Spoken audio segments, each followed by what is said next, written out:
Ok, muito bem. Então, vamos lá. Boa tarde, boa noite, bom dia para todos que estiverem eventualmente nos ouvindo.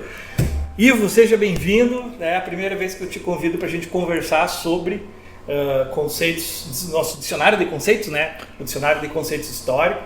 Essa aqui é um subprojeto de Traços Digitais. A proposta é a gente abrir aí linhas de bate-papo para dialogar com, enfim, alunos da educação básica, alunos do ensino superior, mas talvez e quem sabe principalmente com professores também do curso de História, professores que já atuaram no nosso curso, colegas de área, enfim. É uma proposta antiga, mas que a gente está trazendo de volta, né? E estamos utilizando aí esse movimento da semana acadêmica, das licenciaturas, como o motivador, né? O motivador para a gente trazer de volta à tona essa proposta. Te convidei então, Ivo, para a gente conversar sobre o conceito de arqueologia fotográfica. Esse que é o conceito que intitula, né? Vou mostrar aqui para a câmera, para quem estiver nos ouvindo vai só ouvir, para quem estiver nos vendo, o livro do professor Ivo, que foi lançado recentemente, eu estava no lançamento inclusive, é o livro Família Beck, Família Jansen, né? Uma arqueologia fotográfica, que é um box aí que foi patrocinado pela Fapergs, né? Ivo, vamos começar por aqui. O que é arqueologia fotográfica? Ótima questão.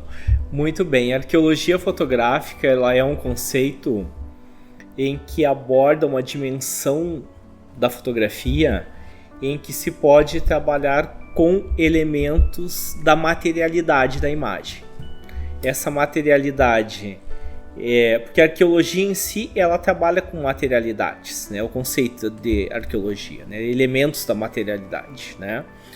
A arqueologia fotográfica ela consiste em trabalhar com equipamentos fotográficos, produtos fotográficos, como por exemplo negativos em vidro, daguerreótipos, negativos em celulose, os equipamentos fotográficos. O lance do daguerreótipo a gente já tem que fazer um parênteses, porque quem tá ouvindo vai ficar, meu Deus do céu, o que é um daguerreótipo? Já voltou. A gente tá familiarizado, mas eu fico pensando, especialmente os nossos alunos da educação básica que vão ouvir esse programa mais tarde. Daguerreótipo, ele foi o primeiro suporte fotográfico. Ele era tipo uma placa de metal, ali era sensibilizada a imagem pela câmera da daguerreotipia, sensibilizado, e ali já ficava revelado a imagem naquele suporte de metal. Ele não tinha um suporte de papel, ele ficava gravado naquele suporte de metal que é o daguerreótipo. Então ele não tinha o processo de revelação, ele fixava diretamente nessa placa, nesse suporte que é o daguerreótipo. O negativo é o próprio registro. É o próprio registro. Foi o nome? Porque Daguerre foi o inventor do daguerreótipo, né? O Daguerre foi patenteada na França em 1840. Então é o começo da fotografia moderna, né? Da fotografia moderna com o daguerreótipo. E o daguerreótipo, o Daguerre, inventou tanto o suporte quanto a câmera. E aí as pessoas compravam a câmera e compravam os suportes e iam produzindo fotografias. Como, por exemplo, Dom Pedro II, ele compra uma câmera de daguerreótipo e traz para o Rio de Janeiro, já em 1841. Primeira câmera do Brasil. E a primeira câmera, e Dom Pedro II foi o primeiro fotógrafo brasileiro. Então ele compra esse daguerreótipo na França, traz aqui para o Brasil e começa a retratar o Rio de Janeiro, a família real, enfim, todo esse conceito de cultura fotográfica já surgiu no Brasil a partir de 1840. No mesmo ano, inclusive. Porque o Dom Pedro II já traz de Paris aqui para o Brasil essa câmera do daguerreótipo. De certa forma, o Rio de Janeiro foi uma das primeiras cidades do mundo a ser fotografadas. Rio de Janeiro, aqui no Brasil, para nós pensarmos em cultura fotográfica, é a primeira grande cidade que tem a maior quantidade de acervos fotográficos aqui do Brasil, né? Então esse acervo fotográfico do Dom Pedro II está na Biblioteca Nacional. na Biblioteca Nacional, foi doado para a Biblioteca Nacional, que foi ele que criou a própria Biblioteca Nacional. Então estão lá esses primeiros daguerreótipos que começa a cultura fotográfica no Brasil. Aí depois vem o Conde Abad, que foi um fotógrafo francês que trouxe uma outra câmera para o Rio e começou a fotografar o que a gente chama de fotografia pública, que eram de pessoas que procuravam o serviço dele. O Dom Pedro II fotografava a família, um pouco do palácio, da cidade, enfim, era uma fotografia mais privada, digamos assim. E Abad Conde, ele traz uma fotografia mais pública aqui pro Brasil, daguerreótipo público, né, a partir de 1841. Eu acabei te cortando lá no início, estava falando da arqueologia fotográfica. Então, tu fala da questão da materialidade da fotografia, o dispositivo, o próprio daguerreótipo como um exemplo. Mas a fotografia não tem só o lado da materialidade, né? Tem o lado material, os objetos, a própria fotografia, mas tem uma outra perspectiva imaterial também da fotografia. Totalmente aquilo que é o registro fotográfico, né? Tudo isso se enquadra no conceito de cultura fotográfica. De cultura fotográfica, porque eles são duas mediações. Uma mediação que é o fotógrafo, quanto produtor da imagem, e o equipamento fotográfico. Então ele precisa desse equipamento fotográfico para produzir as fotografias. Então é a segunda mediação. A primeira mediação é o fotógrafo, o segundo é o equipamento e o terceiro é a imagem. É o produto que ele constrói a partir dessas mediações. Então tem a mediação do fotógrafo, que é a questão do próprio olhar. É como ele constrói um olhar sobre a fotografia. Que tipo de abordagem ele faz, que tipo de escolha, que tipo de enquadramento, que tipo de iluminação ele vai utilizar. É porque essas escolhas do fotógrafo, a forma como ele opta por tomar um objeto para registro, diz muito sobre as particularidades dele. Né? Muito, né? A gente chama, tem até muitos estudos sobre o olhar fotográfico, né? Como se constitui esse olhar fotográfico, e ele é um processo constituído a partir da visão que ele vai obtendo a partir de informações, de leituras e da própria prática. Porque geralmente quando ele começa ele tem um tipo de olhar, quando ele vai evoluindo na profissão ele tem um outro tipo de olhar. E aí nós podemos, por exemplo, separar entre um olhar de um fotógrafo profissional e de um fotógrafo amador. Geralmente o profissional ele tem uma outra noção de enquadramento, de iluminação, de mise-en-scène na imagem, que a gente chama, que é colocar as pessoas num determinado local, por exemplo, dentro do estúdio fotográfico, fora do estúdio, e a fotografia amadora, muitas vezes, não tem todo esse referencial do olhar que o fotógrafo profissional tem. Então tem uma diferenciação entre a foto profissional e a foto amadora, dentro da cultura fotográfica. Sim. Quando fala da perspectiva do profissionalismo e do amadorismo, não tem como a gente não pensar na fotografia do ponto de vista técnico. Mas a fotografia também não é só técnica, ela não também é tem só um lado artístico. Tem um lado artístico, tem um lado social, tem um lado cultural. Tem muitos lados. Tem muitos lados, né? Essa questão da arte, ela é um elemento fundante da fotografia. Porque os primeiros discursos sobre fotografia, né, o Philippe Dubois, que é um autor francês, ele tem um livro que chama-se O Ato Fotográfico e Outros Ensaios. E no ato fotográfico ele vai classificar os discursos sobre a fotografia. Então os primeiros discursos sobre fotografia é que ela era chamada de arte fotográfica. Que era uma imitação da arte pela técnica, que é a fotográfica. E isso teve uma repercussão tão grande que os antigos exposições de arte, as grandes exposições de arte que teve na França, na Inglaterra, inclusive no Rio de Janeiro e em Porto Alegre, também na Redenção teve uma grande exposição universal, que a gente chamava, né? Eles tinha exposições, né, de fotografias junto com obras de arte. Esse primeiro discurso da fotografia é um discurso que aproxima da arte fotográfica. Mas os críticos da arte, eles tinham uma oposição, porque eles colocavam que a fotografia era uma representação real da realidade, né? E a arte, ela é uma representação a partir de um imaginário. Mediado pelo olhar. Imaginário. Por exemplo, você pintava um rei, ele tinha uma concepção de arte ali, o próprio realismo da arte, enfim, né? E a fotografia, ela o retratava muito cruamente, assim, com os defeitos, enfim, com as percepções reais que a pessoa tinha, diferente da obra de arte. Então tem uma dicotomia ali entre artistas e fotógrafos, né? O próprio Walter Benjamin, A Pequena História da Fotografia, ele vai trabalhar um pouco essa questão, né? E ele trabalha a fotografia na era da reprodutibilidade técnica, que é uma reprodução técnica, e usa um equipamento que é o que nós chamamos de mediação tecnológica, né? Então Walter Benjamin, ele fez essa separação, né?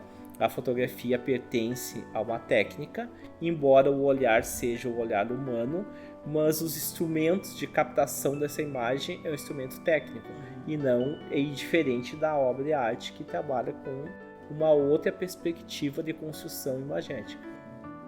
Logo na abertura, eu estava lendo o teu livro, né? Logo na abertura eu vi que falava da questão do encantamento. E aí tu coloca da seguinte forma: a imagem é mais antiga do que a própria escrita.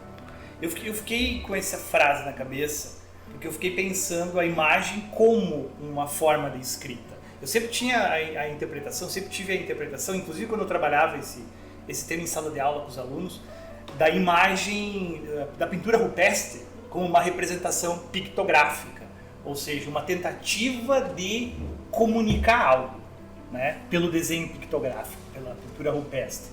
E aí tu coloca da seguinte forma: a imagem é mais antiga do que a escrita, como se a escrita tivesse se inspirado na imagem e não o contrário. E eu gostei dessa perspectiva, né, a ideia de que talvez a necessidade humana de representar, mediado pela sua visão de mundo, as paisagens, os cenários, as suas narrativas de vida, né?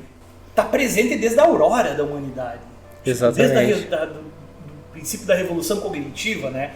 Quando a humanidade começa a ter os primeiros insights cognitivos, ela já começa a fazer esses registros. Então meio que a gente aprendeu a fotografar antes que aprendeu a escrever, de certa forma. Ela é uma questão muito, muito crucial para a própria semiótica, porque a semiótica, inclusive, ela quebra essa distinção entre pré-história e história, né? Essa classificação mais clássica europeia das divisões dos períodos históricos entre pré-história e história. E aí a semiótica vai dizer o seguinte, que esses símbolos imagéticos, né, eles têm uma capacidade interpretativa, né? Ele não deixa de ser também uma narrativa, e ele foi uma narrativa. Por exemplo, a pintura rupestre era uma narrativa da vida daqueles povos, como eles viviam naquelas sociedades, as próprias relações sociais, enfim.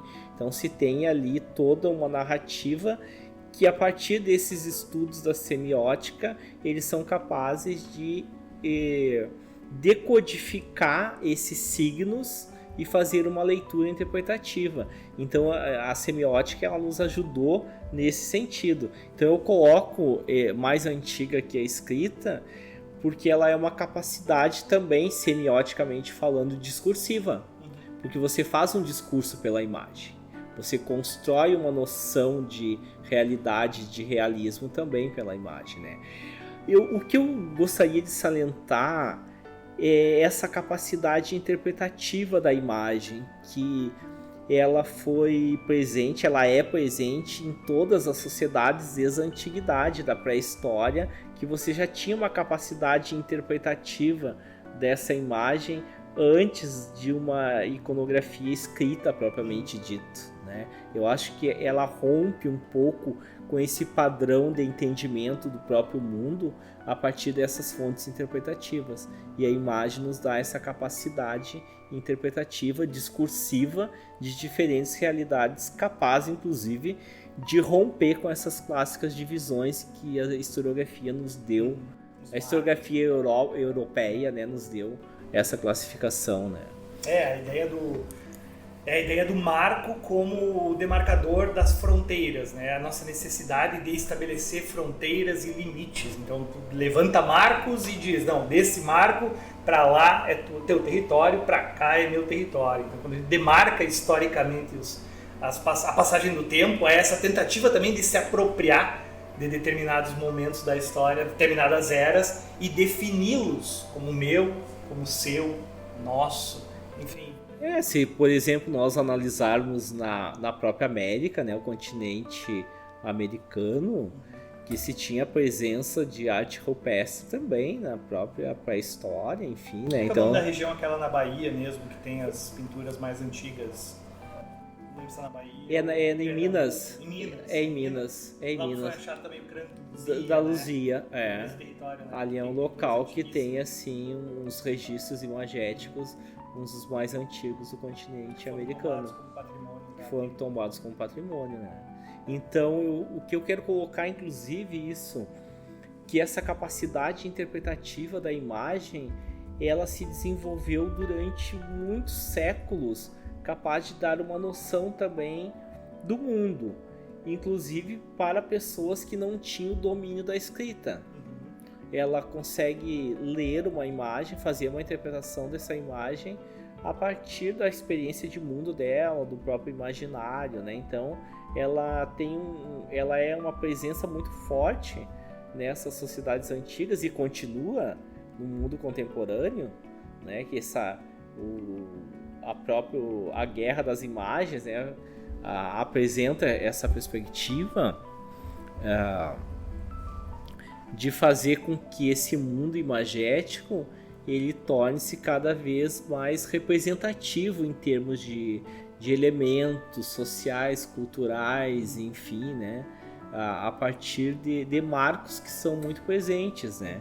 E se nós pensarmos atualmente, né, com a popularização da fotografia, das câmeras fotográficas, dos celulares, enfim, a universalização desse imagético, né? Então a comunicação ela se torna muito mais imagética para alguns segmentos do que escrita propriamente dita, né? A gente produz muito mais imagens. Produz muito mais imagens do que escritas. Pensamentos escritos, né? Exatamente. Bem significativo. E se nós pensarmos na antiguidade, a antiguidade ela vivia muito mais a partir da imagética, da arqueologia imagética, né? Do que da escrita propriamente dita, né? Porque se nós pensarmos... Isso é um retorno às origens, então? Olha, se nós pensarmos assim na antiguidade, quem tinha o domínio da cultura, do letramento? Podia pagar um pintor para se imortalizar. Imagina, então você tem uma constante evolução desse mundo imagético que vem desde a antiguidade e que agora ele retoma um outro significado, né? Porque nós voltamos, né, a um mundo muito mais imagético do que escrito. E até pictográfico, né? Pictográfico. Se a gente olha, por exemplo, a gente estava conversando no WhatsApp de meio-dia, aí eu te pedi uma carona, tu falou que ia vir, e aí eu mandei um dedão para cima, um positivo. Sim. A gente começou até a substituir certos mecanismos de comunicação por imagens. Que representam as emoções, os emoticons ou os emojis. Cada geração chama de uma coisa diferente. Sim. Mas são pequenas imagens que têm uma simbologia e que comunicam de forma mais ou menos eficiente, dependendo do contexto, né? Até porque o sinal de positivo pode não ter a mesma conotação que tem aqui e em outros lugares do mundo. Exatamente. Mas é interessante de pensar que a imagem volta, né, com força. Ele volta a uma cena, um protagonismo, né? Um protagonismo. Deixa eu pensar nessa perspectiva. Capaz de trazer outros significados, né? Significados apropriados por diferentes gerações, diferentes lugares do mundo, né? Mas que são presentes e que constituem, né? Agora puxando um pouco o Habermas na teoria da comunicativa, né? Um outro elemento comunicativo, né? Se nós pensarmos nas gerações mais jovens, né, elas se apropriaram de uma comunicação, nessa teoria da comunicação, ressignificado muito mais imagético, né, com essa coisa. E a produção de imagens agora é muito maior do que nós tivemos em toda a história da humanidade, né. Falou em Habermas, eu fiquei pensando se de alguma maneira a semiótica está para a interpretação e a leitura das imagens, como a hermenêutica está para as palavras, sabe? No sentido da densidade, da profundidade com que a gente compreende uma palavra escrita ou uma imagem registrada. Há muitas formas de se interpretar esses objetos. Existem muitas formas, né? A semiótica foi assim a grande abertura de caminhos, porque ela permitiu com que você consiga estabelecer códigos de leituras, né? Signos, né? Tanto signos quanto símbolos, né? E a partir dessas interpretações você tem uma noção desse entorno no qual você vive, né? Então a semiótica ela abriu assim um caminho, uma perspectiva muito importante para todos os pesquisadores da imagem, né? Quando que é essa virada? Tu fala ali na ideia do visual turn, né? Virada cultural, quando a imagem é colocada no centro das discussões. O que seria essa virada cultural? Qual é esse contexto em que a imagem passa a ocupar esse espaço? Ele é um contexto muito ligado à própria pós-modernidade, né? A partir dos anos de 1960. Né? Então você tem assim todo um conjunto e que aí ele conseguiu trazer muitos signos, né? Como, por exemplo, as pessoas tinham um certo espantamento quanto à arte pós-moderna, porque elas se produz com diferentes signos, diferentes símbolos, né? Que muito convencional, muito irreverentes perante a própria modernidade. Né? Então, essa virada cultural ela é uma virada já dentro da pós-modernidade, e nessa pós-modernidade a gente consegue estabelecer um paradigma de entendimento, um paradigma de conhecimento, onde essas representações elas ocupam um lugar muito importante, né? Não só um realismo total a partir do entendimento dos pesquisadores, mas essa ligação entre realidade e representação. Então você tem um conjunto de representações, dentro desse conjunto de representações, as representações imagéticas elas entraram com um significado muito grande, né?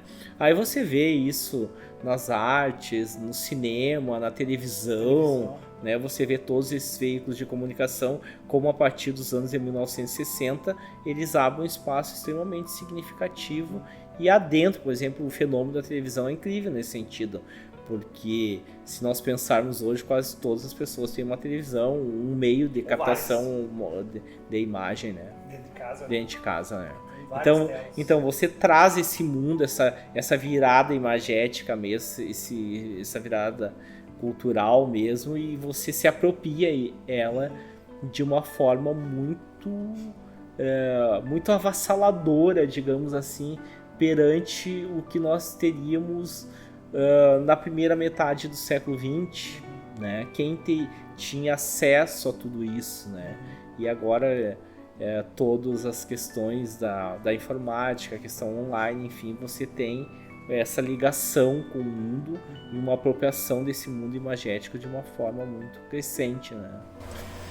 Na primeira metade do século XX, o dispositivo de comunicação predominante é o rádio.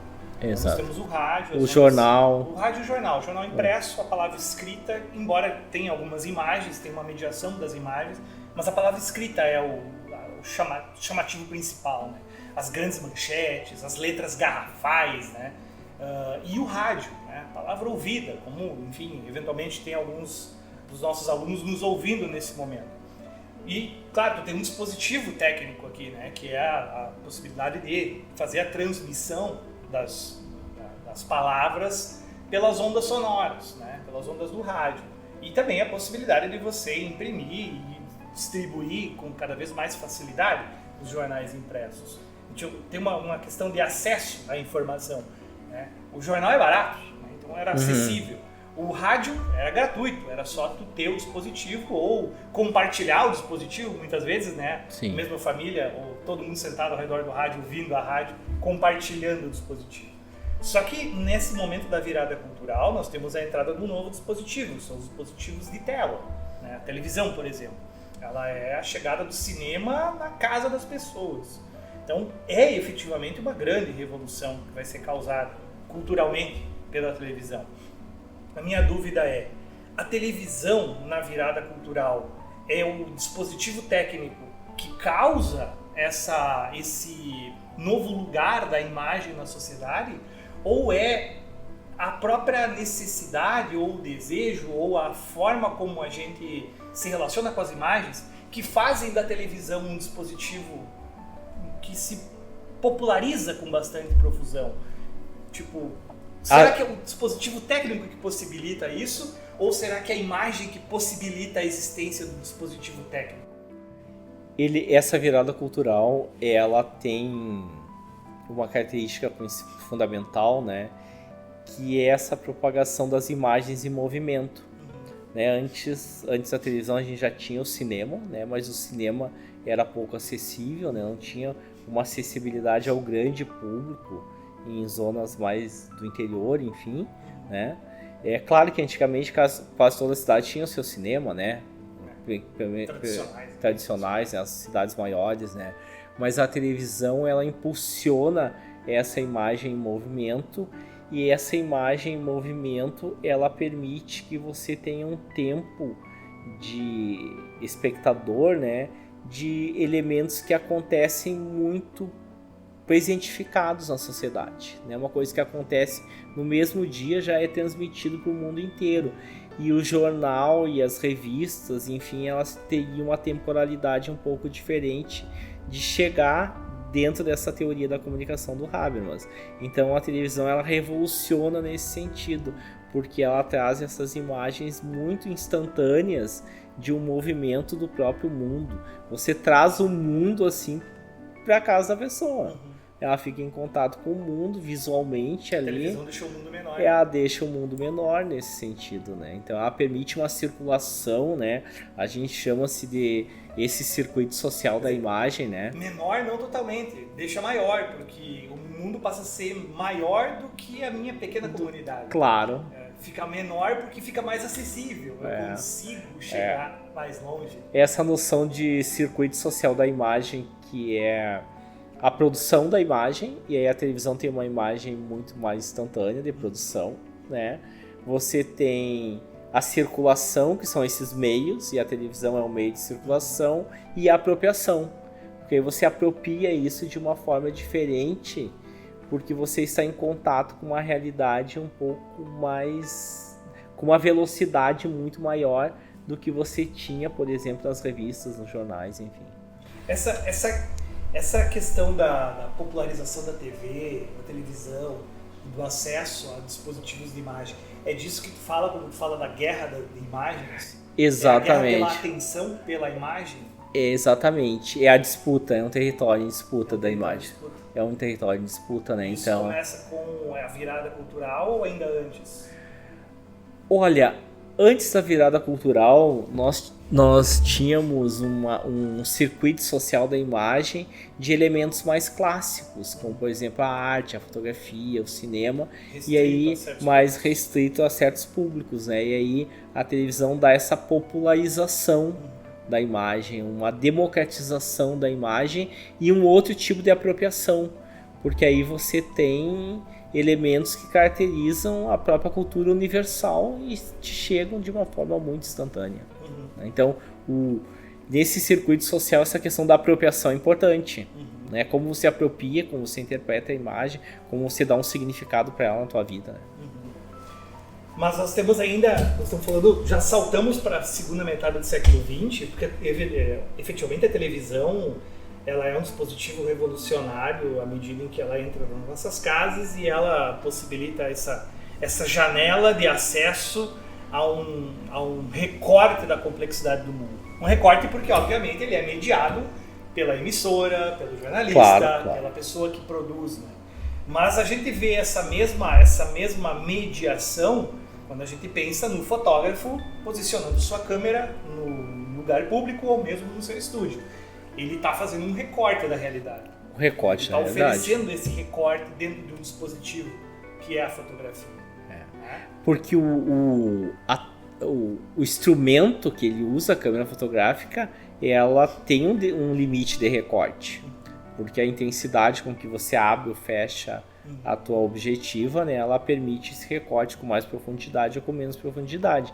Então ele é um recurso técnico e o fotógrafo precisa saber manipular esse recurso técnico para fazer os enquadramentos, né? Por exemplo, uma câmera profissional, ela te permite uma profundidade de imagem às vezes bem superior a um dispositivo que não tem controle quanto à intensidade, quanto à profundidade, enfim, né? Então você tem esse elemento técnico, e isso que eu falei para você anteriormente entre o fotógrafo profissional e o amador, muitas vezes, né, não estou generalizando aqui, mas o profissional ele tem mais conhecimento para manipulação desses próprios aparelhos. E se nós pensarmos no fenômeno da fotografia, que eu trabalho aqui nos livros, né, que esses fotógrafos até a primeira metade do século XX, eles próprios que faziam a revelação dos seus negativos. Eles tinham todo um domínio de uma química, enfim, né? Depois, mais tarde, que a própria indústria fotográfica, a própria Kodak, né, revoluciona um pouco isso com as câmeras portáteis, que permite o que nós chamamos uma democratização da imagem, porque aí cada família poderia ter a sua própria câmera fotográfica e fotografar os filhos, o cotidiano, a casa. Então ele permitiu, com essa democratização, uma entrada na vida privada das pessoas. Você tem capacidade não apenas de fazer uma foto estúdio, mas dentro da tua casa, mostrando os elementos da tua família, os tipos sociais, as roupas que você usa, os móveis da tua casa, os instrumentos. Então ele permite assim, isso que nós chamamos de história da vida privada, né? Ele permite quase que uma história da vida privada. Abre uma nova janela de perspectiva dos modos de vida das pessoas. Que curioso isso. Mas os fotógrafos, esses que a gente vai falar agora, o Janssen e o Beck, eles não tinham apenas o domínio técnico, eles também tinham um domínio artístico profundamente grande sobre, tipo, uma coisa é você ter o filme e fazer a revelação, que não é uma coisa simples, né? É um dispositivo químico, inclusive, né? Implica em conhecimentos químicos.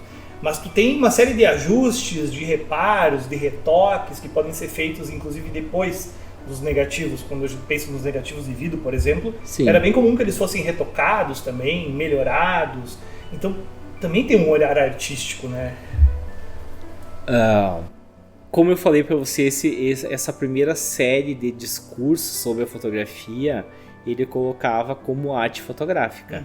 E dentro dessa arte fotográfica tinha essa intervenção da mão humana, né, que chama da revelação, né? Então você tem fotomontagem, fotopintura, retoque. Então você tem uma série de técnicas capazes de tornar a imagem, digamos assim, mais equilibrada. Porque o Alfredo Beck, que eu retrato aqui no livro da família Beck, ele colocava assim: a pessoa ia no estúdio e pedia assim: eu tô com muita ruga, com muito cabelo branco, então eu quero que o senhor tire isso da fotografia. Lá nos anos 20, já tinha essa preocupação. Já tinha essa preocupação, já era um Photoshop naquela época. Muito antiga essa preocupação com a estética. Com a estética, né?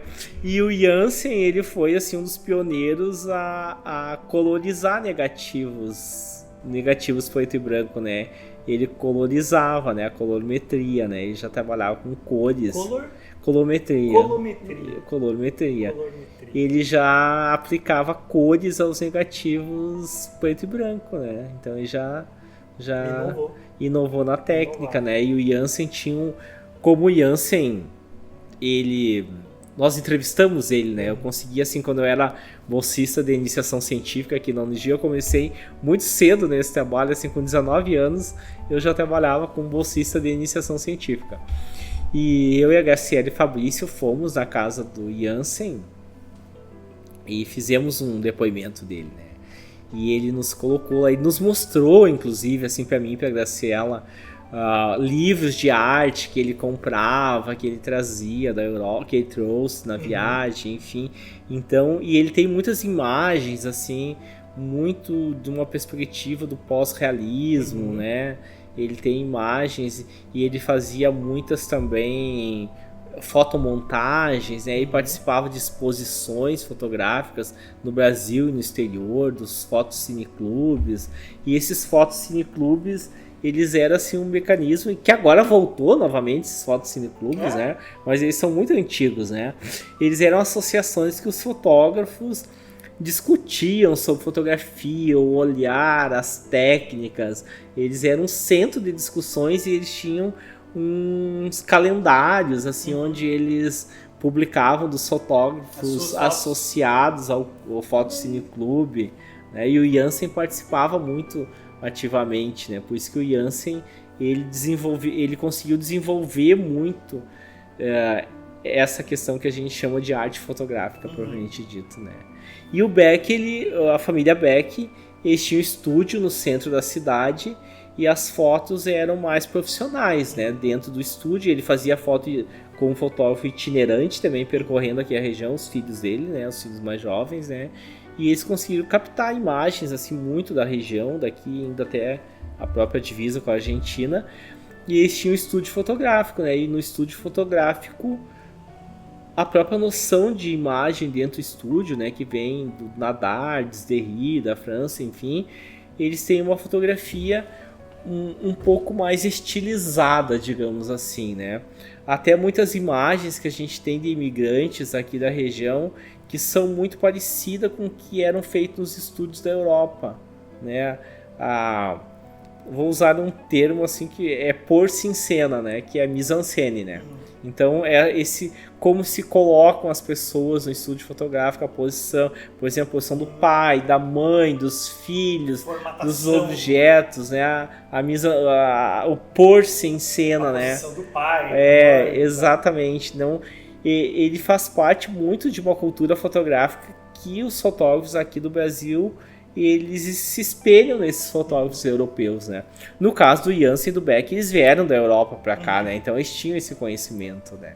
Eles tinham essa relação, né? E não é só na fotografia. Se a gente para pensar, é o período da Belle Époque, né? O final do século XIX. Nós vamos ter muitas influências na arquitetura, no paisagismo urbano, muitos aspectos da própria política, ideológicos. E também aspectos técnicos da fotografia. Então, vejam o quanto esse período da Belle Époque acabou influenciando culturalmente a formação da sociedade brasileira nesse contexto. Né? O que nós podemos chamar de uma formação estética, né? De uma estética, né? E essa estética, ela é uma estética também que vai para a política, que vai para a cultura, que vai para as artes, que vai para a arquitetura, né? Ela tem... Eu gosto de lembrar sempre de um exemplo que é um exemplo que chega a ser um tanto quanto caricato para nós aqui em Juí, né? Que é a figura do Homem da Bola, né? Que muitos conhecem como o Homem da Bola, que é uma estátua um tanto quanto rudimentar do titã grego Atlas, né? Na mitologia grega. E aí, certa vez eu estava em Porto Alegre, e aí estava andando pelo centro histórico e lembrei que lá no centro histórico tem um prédio, acho que é o prédio dos Correios, no centro histórico, que também tem um Atlas. E é um Atlas enorme, muito bem feito, muito bonito. E aí me ocorreu, nunca cheguei a refletir profundamente sobre isso, mas me ocorreu que provavelmente Juí deve ter de alguma forma copiado aspectos da arquitetura porto-alegrense, que era a capital, né? E ao mesmo tempo que Porto Alegre copiou muitos aspectos arquitetônicos, tanto do Rio de Janeiro quanto da Europa. E a mitologia grega, de certa forma, é um traço muito presente na arquitetura europeia. Então, dali um pouco a mitologia grega, que foi reproduzida no centro de Porto Alegre, que foi parar ali no centro de Juí, na estátua do Homem da Bola, que de certa forma pode ter sido uma representação, né, talvez alienada desse aspecto, mas veio parar ali em Juí, nos anos 30, 40, mais ou menos. Né? Nós temos o que a gente chama de circuito social da imagem, né? A imagem ela tem um circuito social de apropriações, né?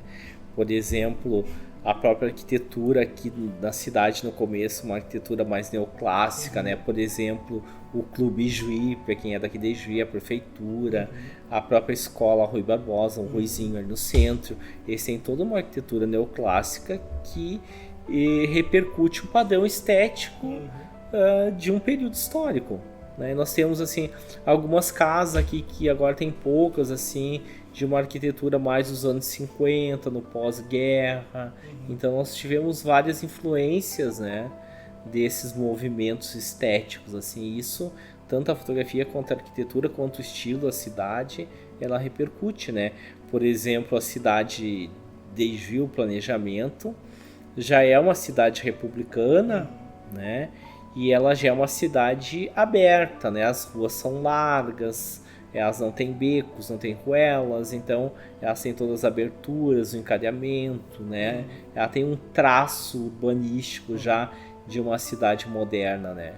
Que, como nós tivemos, por exemplo, as grandes reformas urbanas de Paris, o Rio de Janeiro, de Porto Alegre, aqui já nasceu republicano e já nasceu a partir desse signo dessas reformas urbanísticas também. E a fotografia, interessantíssimo para nós, assim, que nós temos a presença desses fotógrafos desde o começo da ocupação social do espaço da cidade de Juí, e eles conseguem retratar todo esse período de construção, né, desde a planta básica, a materialização dessa planta básica lá, que nós temos aqui no museu, a planta básica, né? Sim.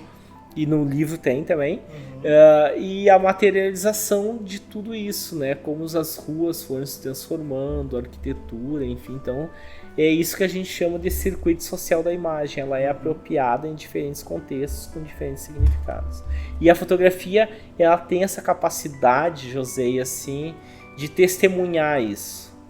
A fotografia, ela consegue registrar todos esses momentos, todas essas transformações, enfim, né?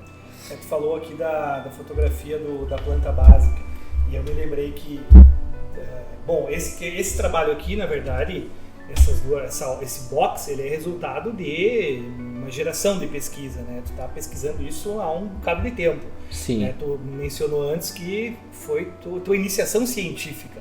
E eu acho que esse é um ponto interessante para a gente fazer um corte, inclusive, depois.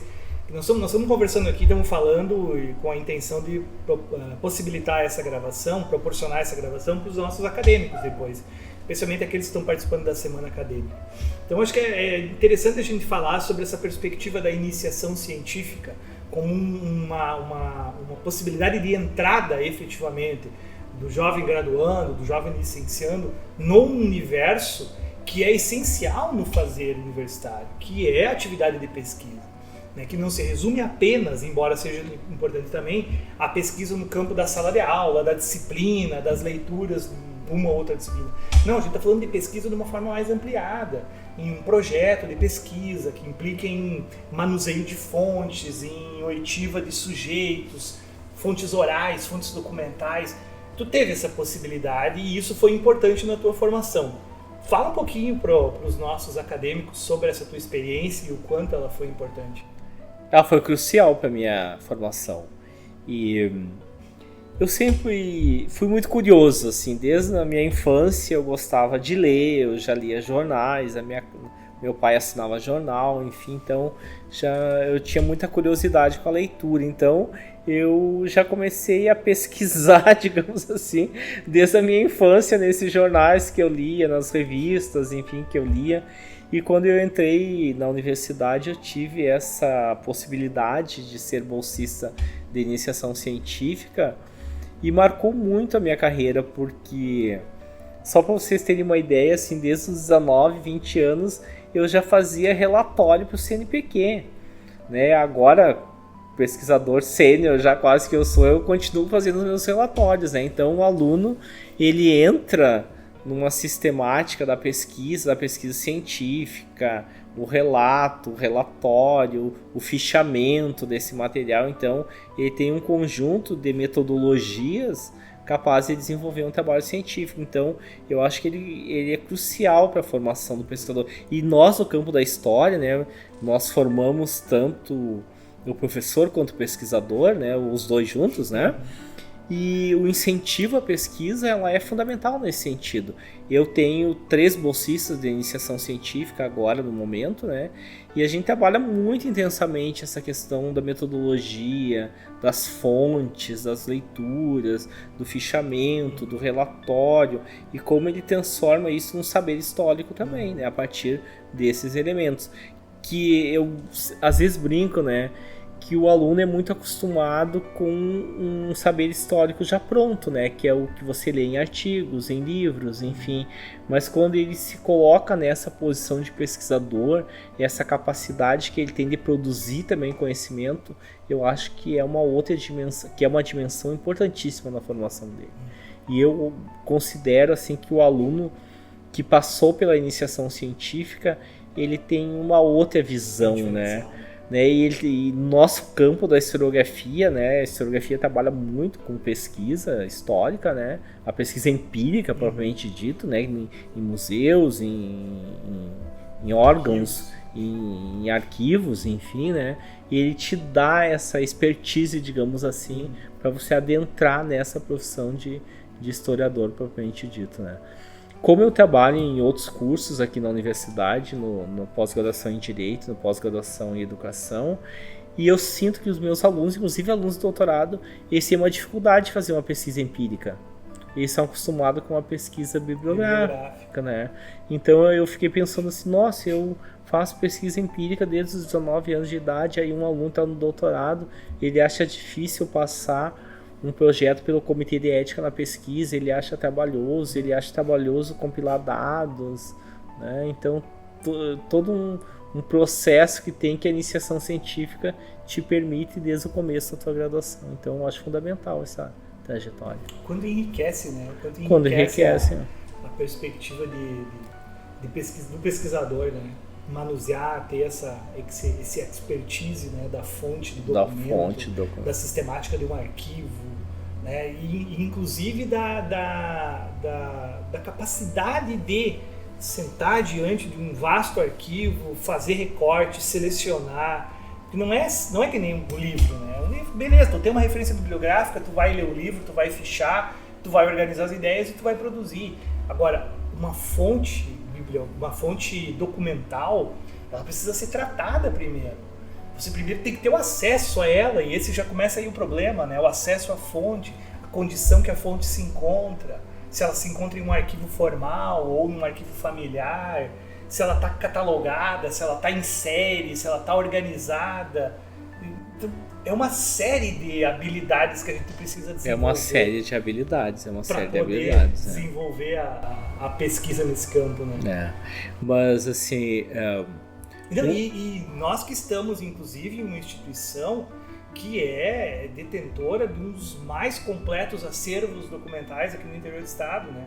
Temos coleções jornalísticas, temos hemeroteca, as duas coleções fotográficas que eu já ia retomar também. Tem documentos municipais, tem documentos de empresas, tem documentos genealógicos. Nós temos uma coleção vastíssima. Só que nossos pesquisadores não têm essas habilidades. Não tem habilidade necessária. Não tem essas habilidades, né? E cada vez mais eles ficam restritos a uma pesquisa mais bibliográfica, documental, né? E não vêm as fontes, né? Um dia eu estava falando com uma orientanda que entrou esse ano, doutorado, né? Bem, vamos fazer um trabalho de pesquisa empírico também, vamos fazer estudos de caso, situações de estudo, enfim, né? Ela ficou muito entusiasmada, ela disse assim, mas não é muito difícil? Eu disse assim, olha, eu na minha metodologia de tese, que eu trabalho para o doutorado, eu trabalho com duas questões da tese, a originalidade e o ineditismo, né? Quanto mais pesquisa de campo você tem, mais pesquisa empírica, mais original é o teu trabalho, né? Você não está reproduzindo meramente aquilo que os outros já escreveram, né? Você vai produzir um conhecimento original e inédito nesse sentido, né? Então, quando se discute que uma tese de doutoramento tem que ser original e inédita, a pesquisa empírica é fundamental nesse sentido, né? E o profissional, o pesquisador que se forma, né, nessas condições, fazendo iniciação, ele é um profissional diferenciado.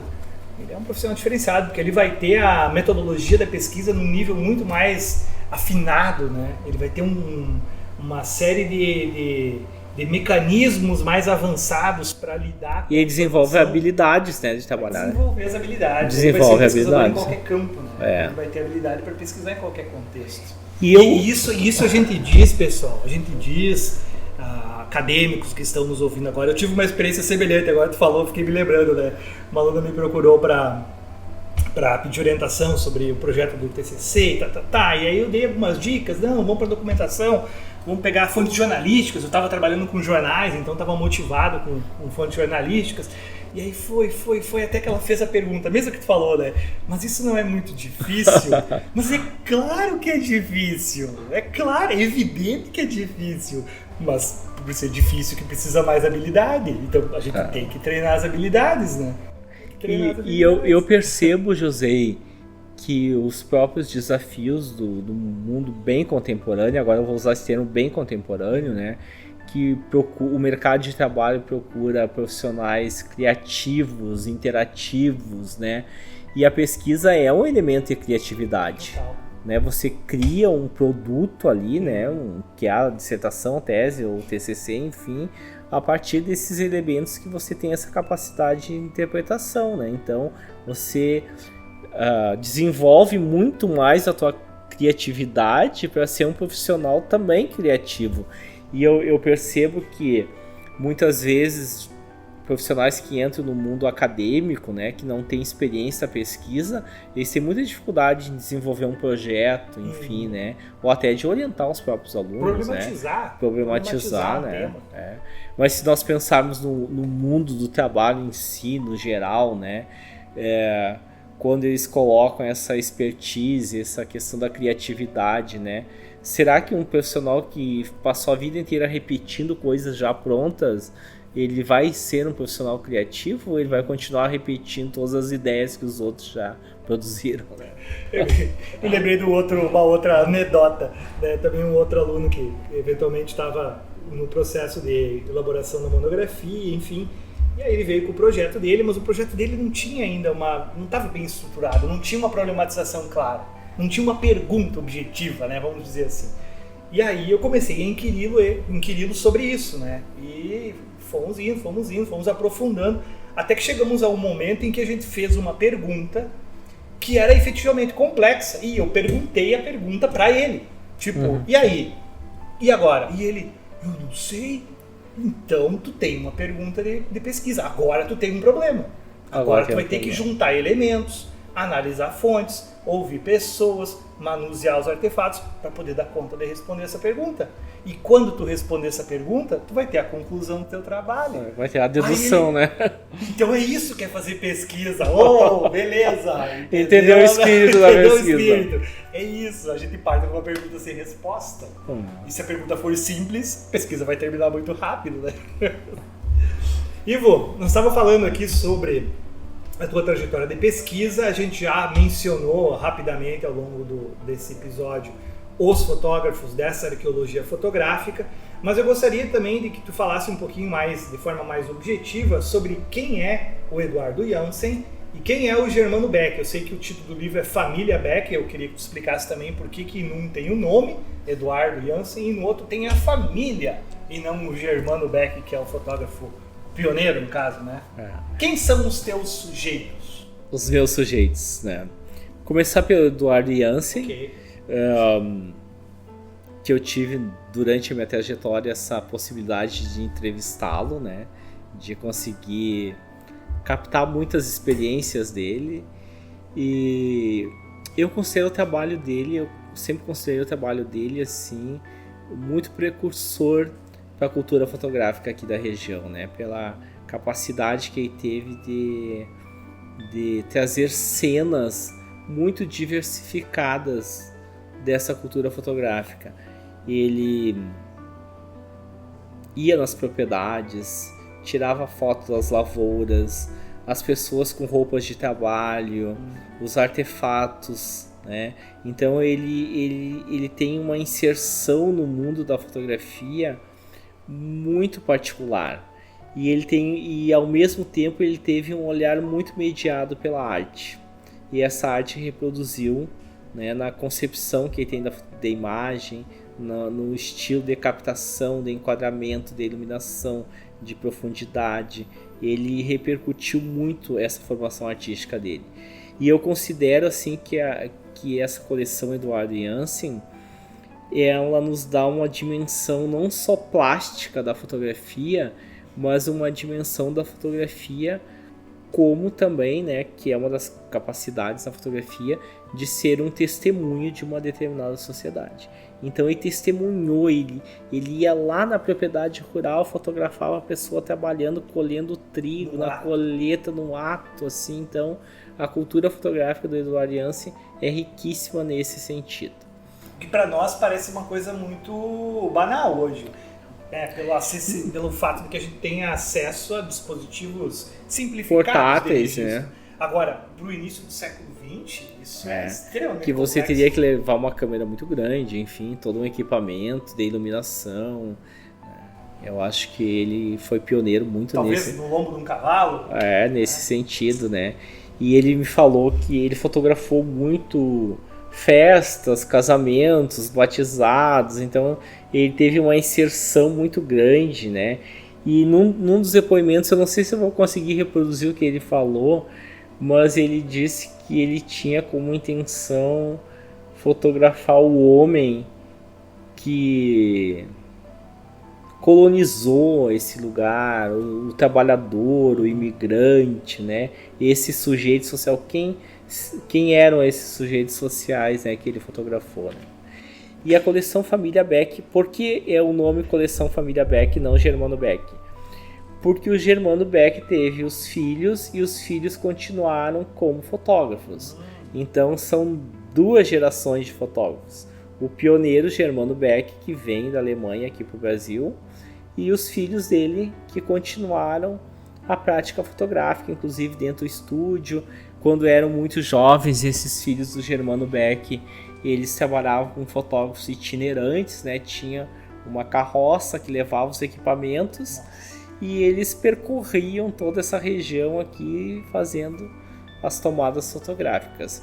E a diferença da família Beck e do Eduardo Janssen é que a família Beck, ela tinha o estúdio fotográfico.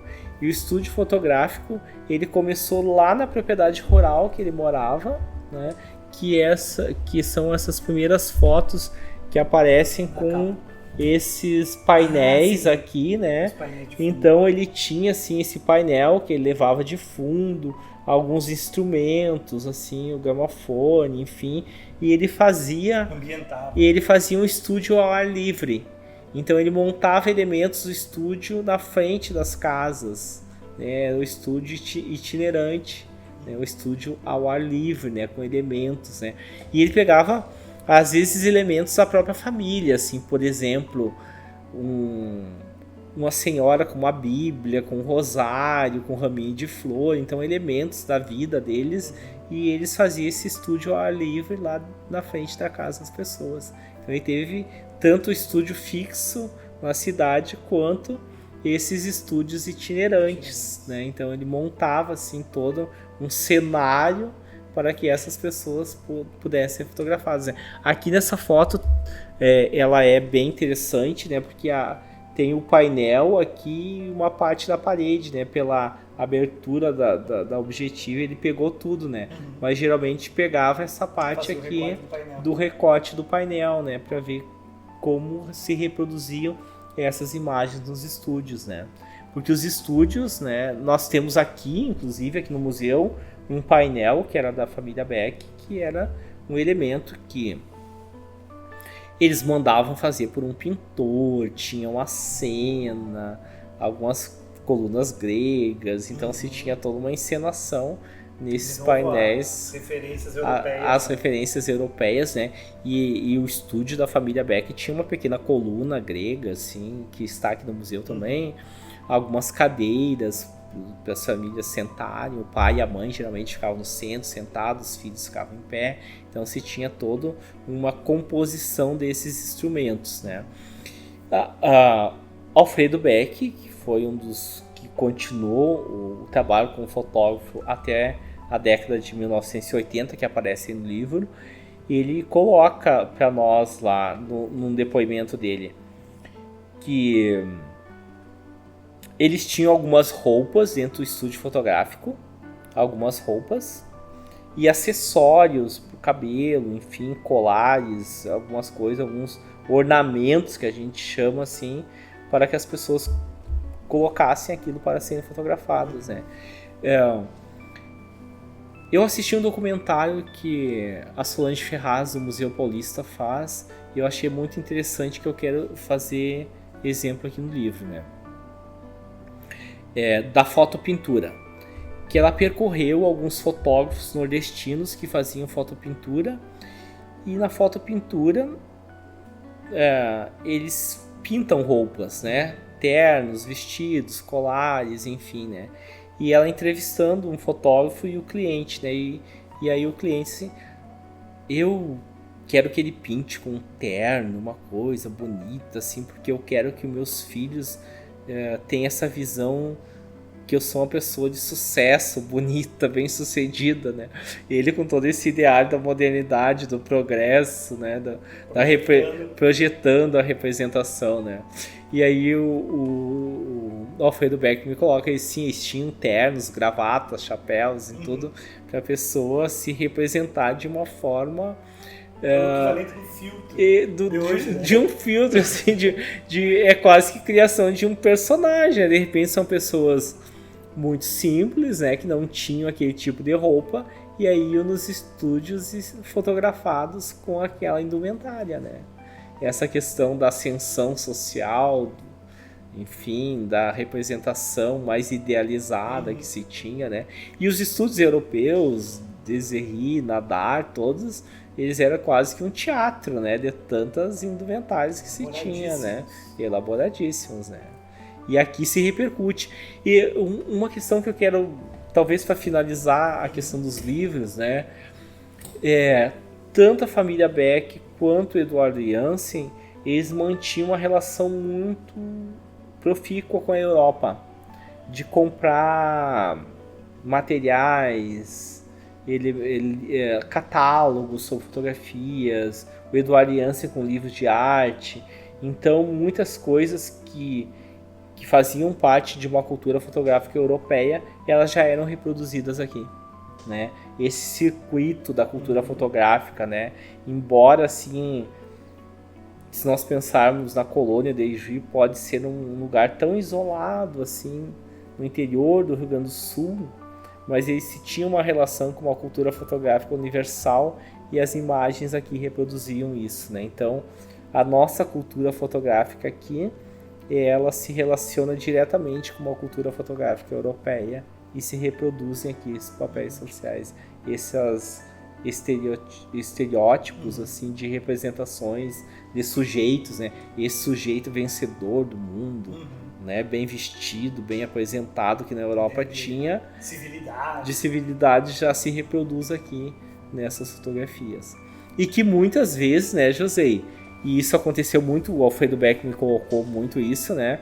Que os imigrantes tiravam essas fotos aqui e mandavam os familiares na Europa, né? Mostrando que venceram no Novo Mundo. Um testemunho de que você deu certo nesse processo migratório, que conquistou a América, enfim, né? Tu vejo e nasce sobre o signo da fotografia. E nasce. A fotografia teve presente entre essa comunidade desde a fundação. Claro que nós temos já uma história anterior a essa fundação, né? Nós temos a presença de indivíduos, temos caboclos, inclusive foram fotografados em grande medida pelos fotógrafos.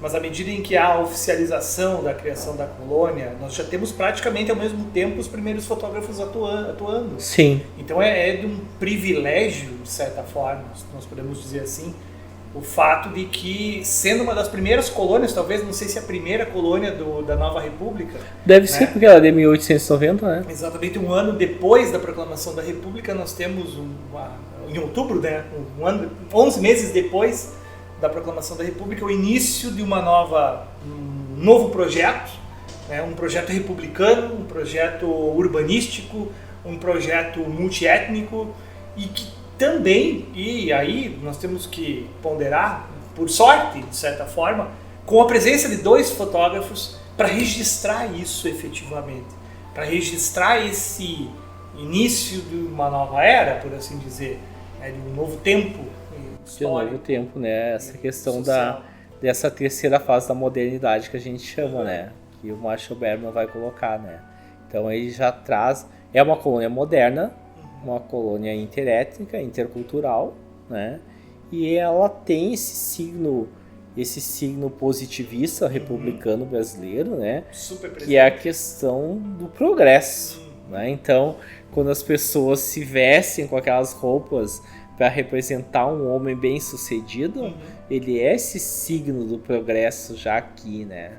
Colocado, né? Sendo efetivamente eternizado nessas testemunhado, né? Esses testemunhos, né? E eles mandam para a Europa lá marcando que aqui é um lugar de conquista, de progresso, que aqui deu certo o processo colonizatório, né? E outra coisa, né, José, que nós temos que é a presença, por exemplo, do jornal, né? Também. Da imprensa aqui já desde o começo, né? Articuladíssima, né?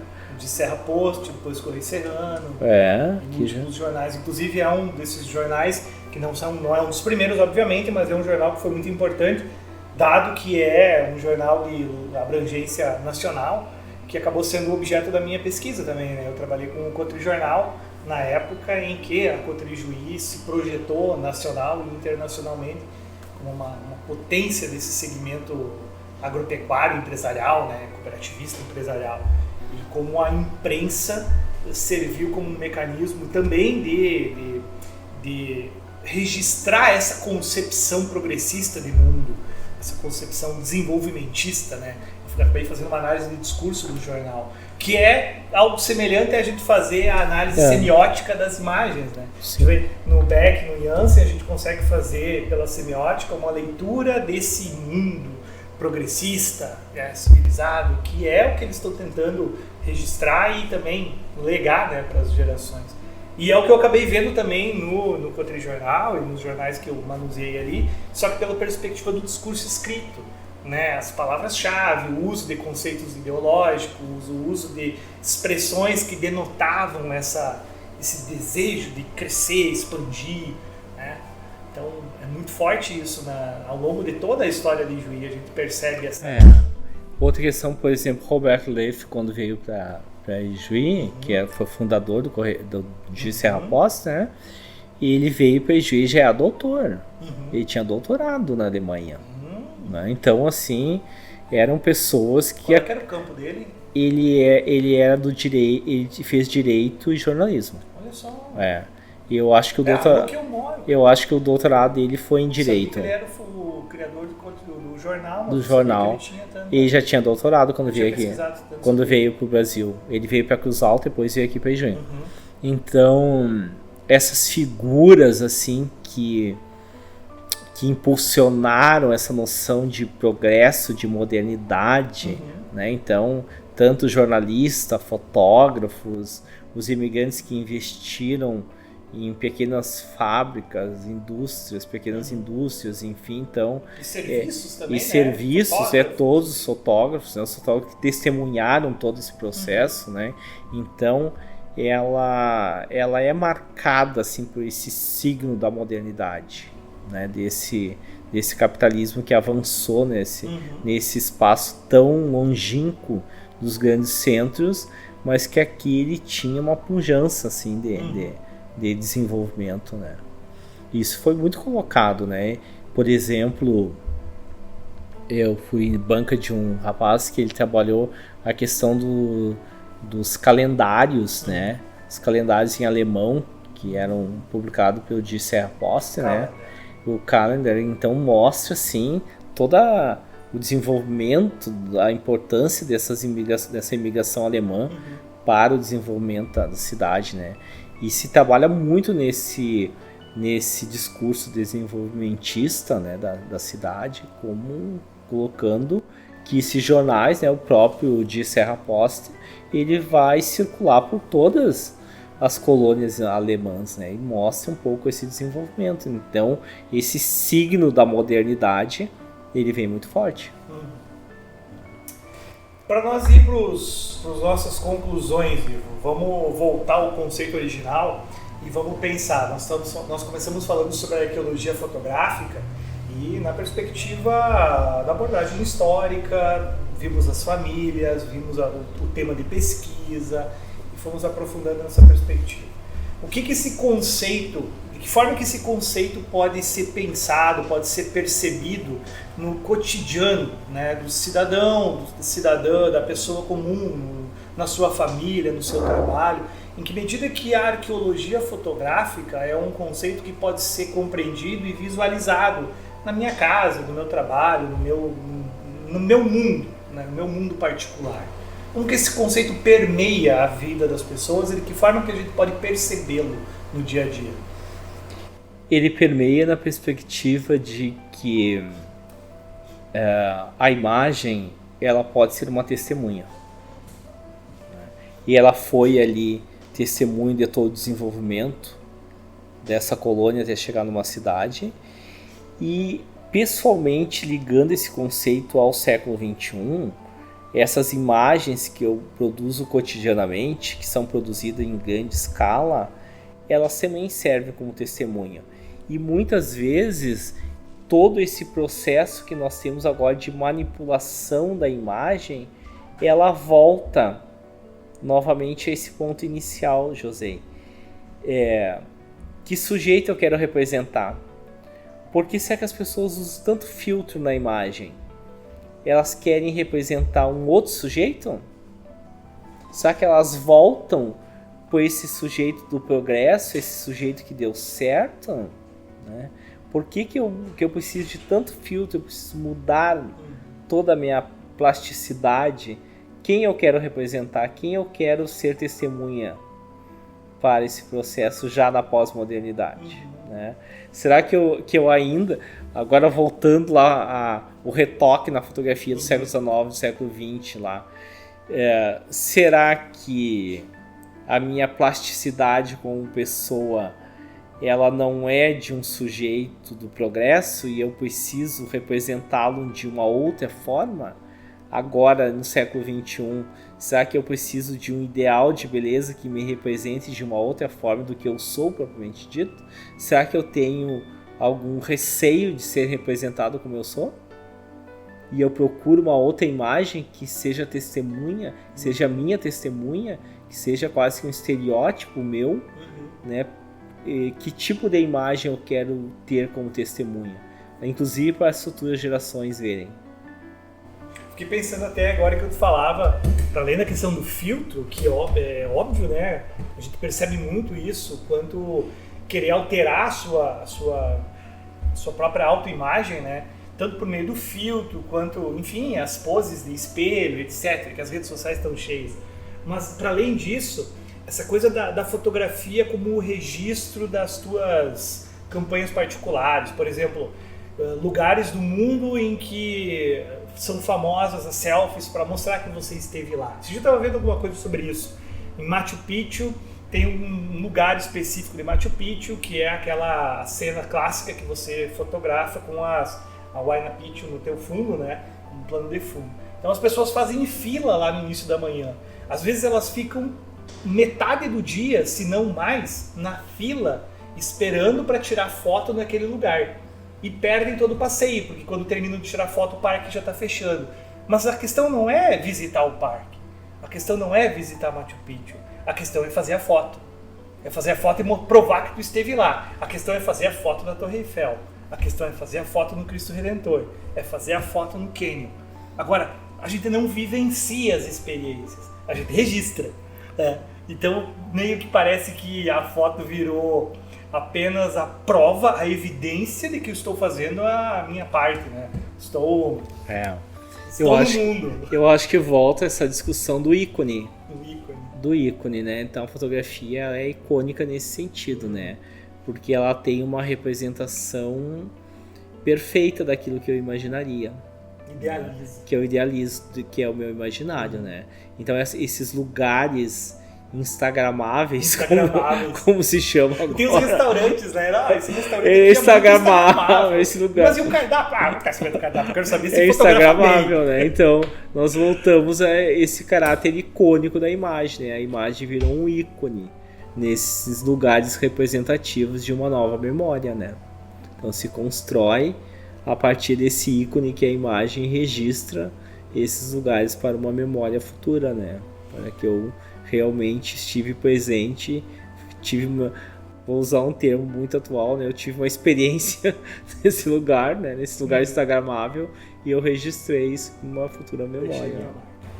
E isso, meus caros, é assunto para o próximo programa, porque quem vai falar sobre, quem vai fazer a arqueologia fotográfica desses cenários, dessas fotos atuais, são os historiadores que estão em formação, né, Ivo? Sim. Os nossos jovens historiadores, nossos egressos, nossos acadêmicos é que vão efetivamente ter esse problema em suas mãos futuramente, muito em breve, porque terão que lidar com os registros, com as evidências, com os documentos imagéticos dessas gerações, né, que estão sendo produzidos nessas gerações. Vai ter muito trabalho pela frente. Né? Vai ter muito trabalho porque essa noção de você pensar a imagem, essa relação da realidade e da representação, né, muitas vezes você cai muito mais na representação do que no próprio realismo das questões, né? Porque inclusive a fotomontagem ela te permite agora fazer isso, né? Que você constrói um cenário fictício, né? E captura essas imagens dali, né? Então a noção de representação da imagem para o futuro, né? E tem várias discussões de autores pós-modernos, né? Que já não fazem mais essa distinção entre realidade e representação, né? Eles trabalham, né, o próprio Lawrence Stone, quando fala da narrativa, né, ele vai falando que essa narrativa, José, ela também é ficcional. Uhum. Então, a questão da fonte do documento, para nós historiadores, ele também tem um elemento de ficcionalidade. Uhum. Talvez no futuro essa ficcionalidade aumente muito mais do que agora, ou do que os historiadores mais modernos estavam acostumados a trabalhar em relação à pós-modernidade, né? Então, o que é realidade e o que é ficção é uma linha muito tênue, né? Talvez essa narrativa futura da história ela não faça essa divisão entre realidade e ficção, né? Porque muitos elementos que você vai ter nessas fontes, elas são elementos fictícios. Quando não artificiais. Se a gente pensa, por exemplo, nas imagens que são produzidas artificialmente pela IA. Eu estava hoje de manhã vendo um material sobre os memes criados pela inteligência artificial, né? Daí tava lá o tralaleiro, traralá. Meu Deus, não consigo nem falar, é um trava-língua. Os memes que são criados pela IA, né? Que tá no campo do Brian Roth, né? Do crescimento, enfim. Conteúdos completamente sem sentido ou sem uma lógica, feitos arbitrariamente por uma inteligência artificial e, enfim, que acabam viralizando, virando memes. E tudo isso são objetos de uma determinada época e de um determinado contexto tecnológico. Vão ter que ser analisados dentro desse contexto. Né? Eu participei de uma banca, de uma dissertação muito recentemente, de um programa de indústria cultural, e o acadêmico, enfim, ele pega partes da literatura, Machado de Assis e outros escritores brasileiros, e ele joga a cena da narrativa literária para criar imagens. Por exemplo, a Rua do Ouvidor, no Rio de Janeiro, e daí ele relata uma cena na Rua do Rio de Janeiro, né? No Centro Histórico do Rio de Janeiro. E aí a IA reproduz. Caraca. Ela reproduzia, e no Machado de Assis tem cenas que ele tem as imagens da narrativa literária com imagens, e aí ele mostrou como era a imagem e como a inteligência artificial recria a partir da literatura aqueles espaços iconográficos históricos. Que complexo isso. Aí eu fiquei pensando assim que a inteligência artificial pode nos dar elementos para pensarmos assim futuramente como analisar as representações, né? Que tipo de representação a inteligência artificial cria e qual é o vínculo dessa representação com a própria realidade. Essa distinção entre realidade e representação, como a inteligência artificial consegue trabalhar com essas questões, né? E aí tinha a Rua do Ouvidor, né? Da Rua do Ouvidor, que a inteligência artificial colocava várias pessoas na rua e a imagem do livro do Machado de Assis não tinha pessoas na rua. E a inteligência artificial colocava. Criou. Né? Então dava uma noção de representação. E contextualmente. Enfim, eu acho que são temas para uma próxima conversa. Eu acho que a gente pode expandir muito mais ainda os horizontes dessa arqueologia fotográfica. Muito bem, cara. A gente ouviu hoje, então, o professor Ivo Canabarro gentilmente atendeu o nosso pedido para vir conversar sobre a arqueologia fotográfica.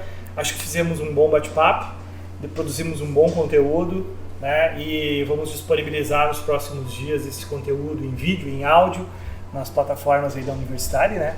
Para que os nossos alunos possam manuseá-lo e aprender um pouquinho com o conhecimento do professor Ivo. Um prazer. Obrigado, professor. Prazer esse bate-papo contigo, assim, eu acho que nós podemos abrir várias frentes historiográficas e culturais, enfim, de discutir esses temas que são contemporâneos, mas que são objetos de pesquisa também dos historiadores, né? Como o historiador faz o enfrentamento a partir desses objetos no mundo contemporâneo, né? Essa relação do contemporâneo com o passado, enfim, né? Eu acho que ele é um elemento vinculativo que produz uma narrativa muito mais qualificada, né? E essa última questão que eu te coloquei, que o Lawrence Stone coloca, que eu acho assim que é bem relevante, né? Um pouco de pensarmos nessa relação entre realidade e ficção. E a fotografia, ela tem elementos ficcionais também. A própria narrativa tem, porque as figuras de linguagem que eu escolho para minha narrativa, eu tenho a liberdade de escolha. Então essa questão da ficção, ela é presente nesse sentido.